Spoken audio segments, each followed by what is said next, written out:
Join us for the very first IFL Live at London's Indigo at the O2, Sunday, August the 13th, with me, Coogan Cassius, and some very special guests.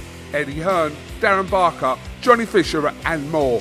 Tickets now on sale. So in the words of Eddie Hearn, you get up, you dress up, and you fucking show up.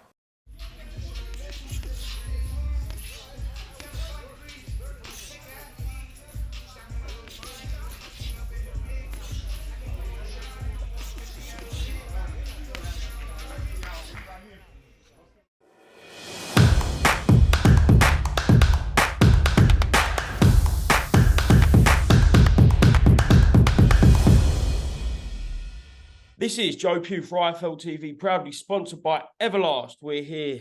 It's early Monday morning in the car. Liam Williams, how are you, mate? I'm all good, mate. I'm all good. Thank you very much. Yeah, I think it's been a while since we last spoke. Just what's been going on with you?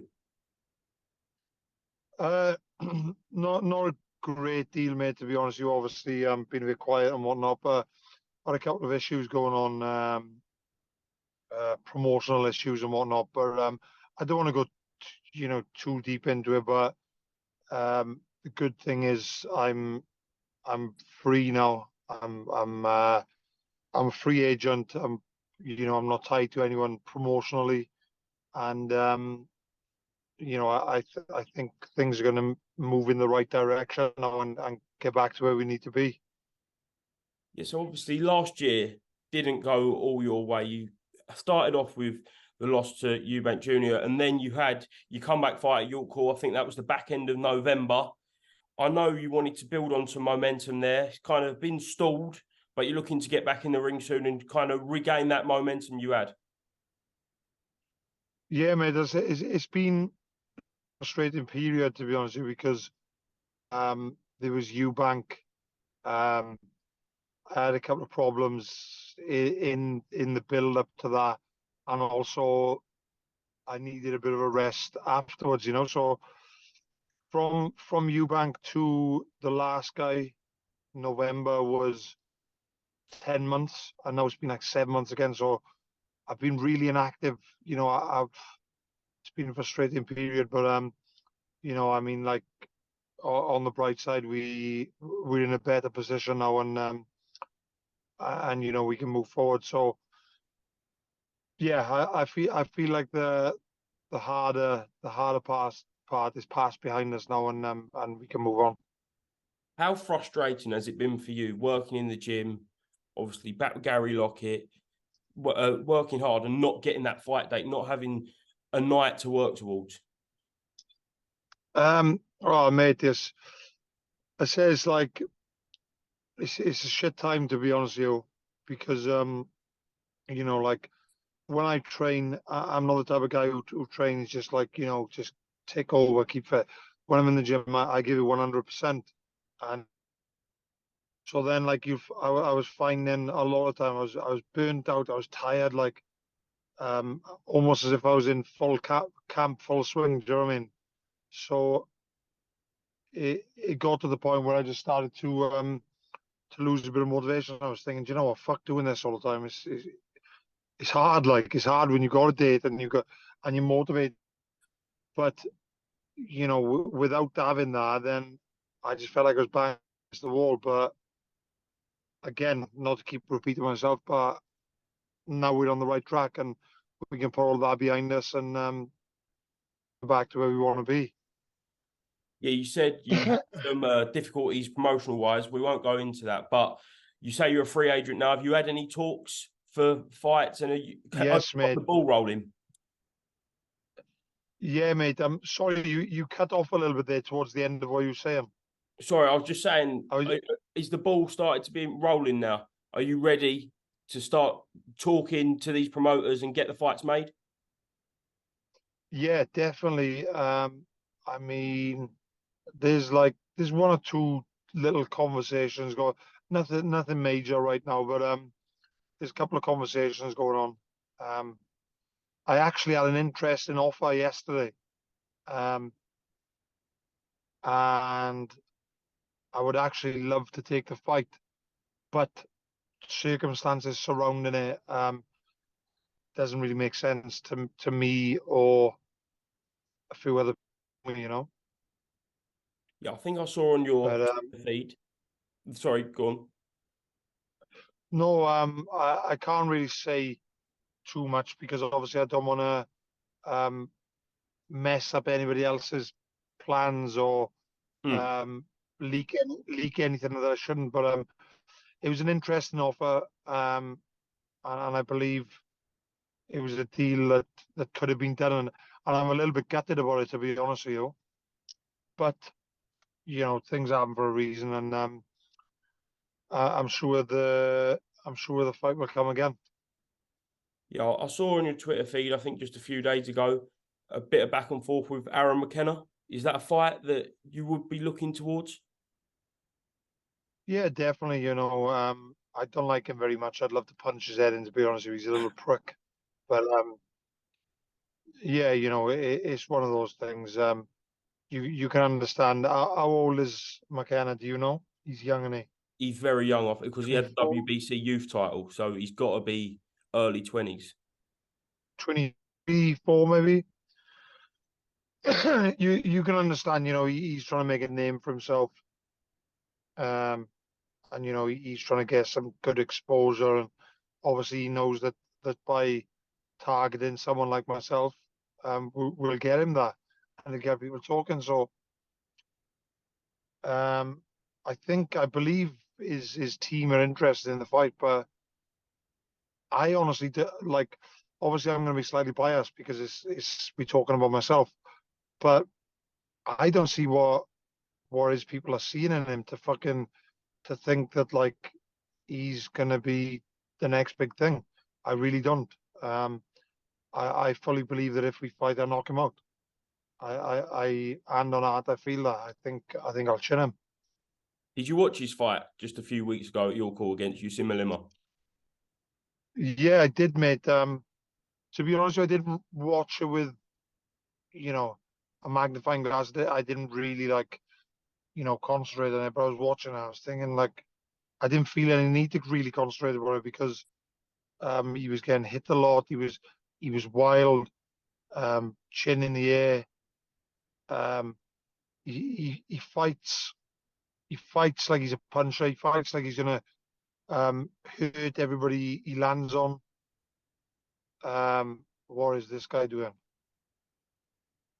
Um, yeah, he fights like he's a big puncher and he's gonna hurt every person he lands on. Um, and I can't see it. I don't think he's a massive puncher. He's got a good work rate and a good engine, of course. I'm gonna have to hold that a second. Sorry. No worries. All good. Um, yeah, he's got a good engine. He's got a good work rate. And he's young and he's ambitious, of course. But when you see people like raving about him, see his dad. Yeah, his dad is the biggest clown you can ever imagine. He just he's like, I don't know. I gotta watch what I'm saying because I don't want to upset people or be too like disrespectful. But his dad's a muppet, Well, and he there's just clearly some. he bigs them boys up, yeah, and it's gonna end up being a downfall because he's pushing them. He's pushing them towards these fights. He's giving them the belief which they probably don't have themselves, and he's forcing it on them, and it's gonna backfire on them. Yeah, there's clearly some kind of spite between yourself, Aaron, and you say about the father there. Where does this all stem from? Is there a point where you can say, okay, this is why I don't like him? No, it's just I just feel there's just some disrespect, Don't get me wrong, I'm a fine one to talk because when I fight people, I always give people a bit of stick and you know um, disrespect them to a certain level, and yeah, but um, just like out of the blue, like posting things on Instagram and like just trying to create a bit of a noise around himself. And to be honest with you, I don't even think that it is them boys doing it.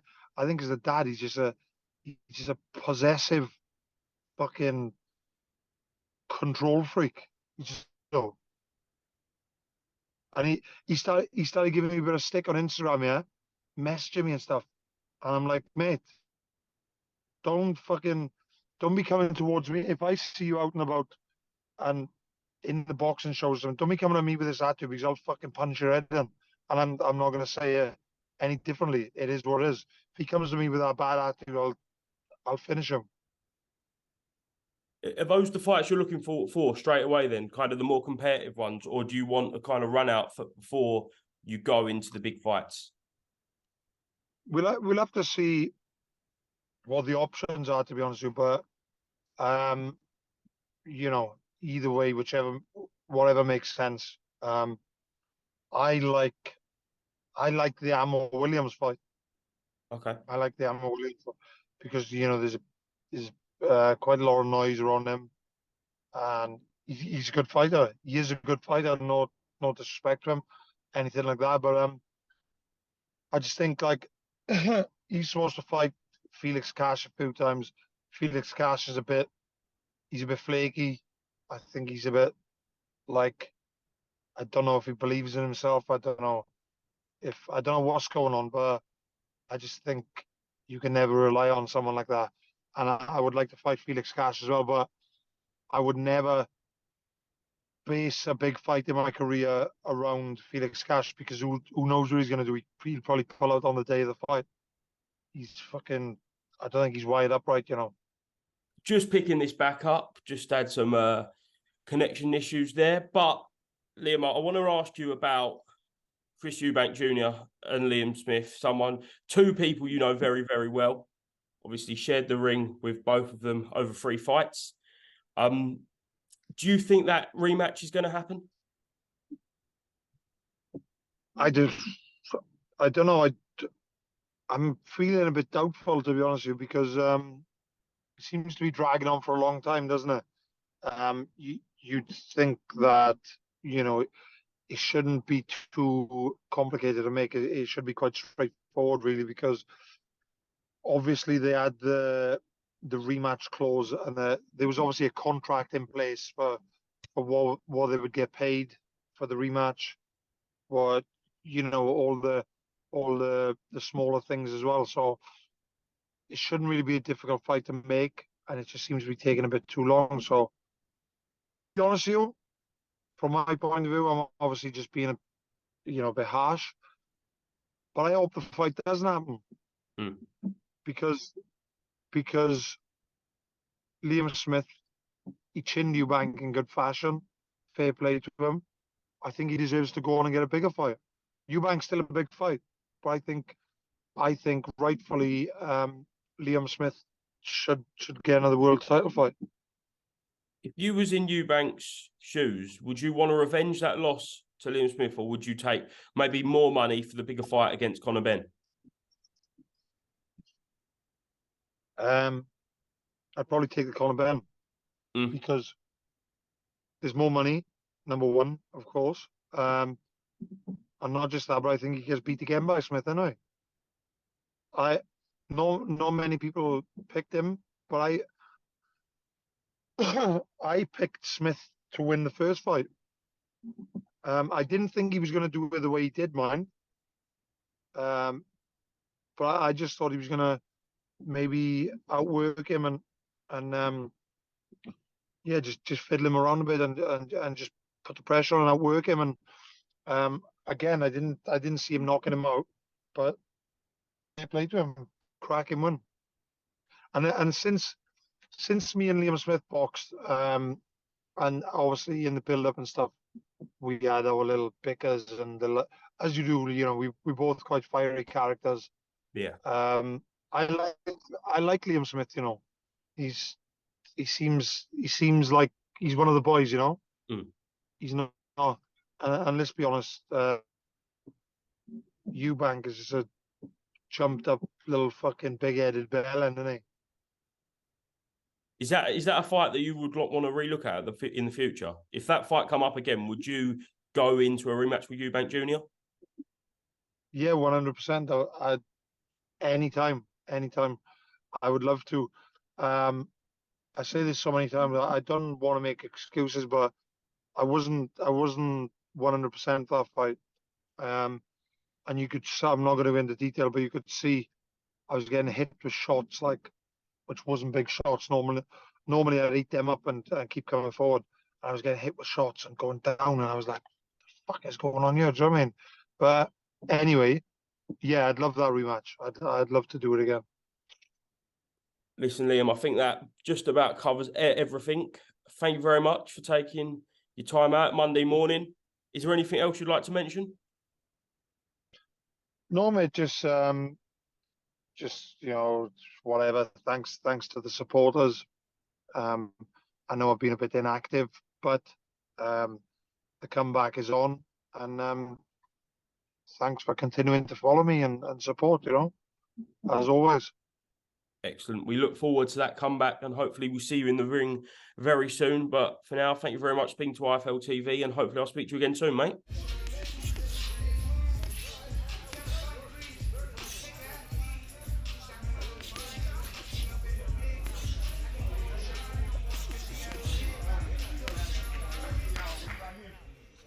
Join us for the very first IFL Live at London's Indigo at the O2, Sunday, August the 13th, with me, Cougan Cassius, and some very special guests. Eddie Hearn, Darren Barker, Johnny Fisher, and more. Tickets now on sale. So in the words of Eddie Hearn, You get up, you dress up, and you fucking show up.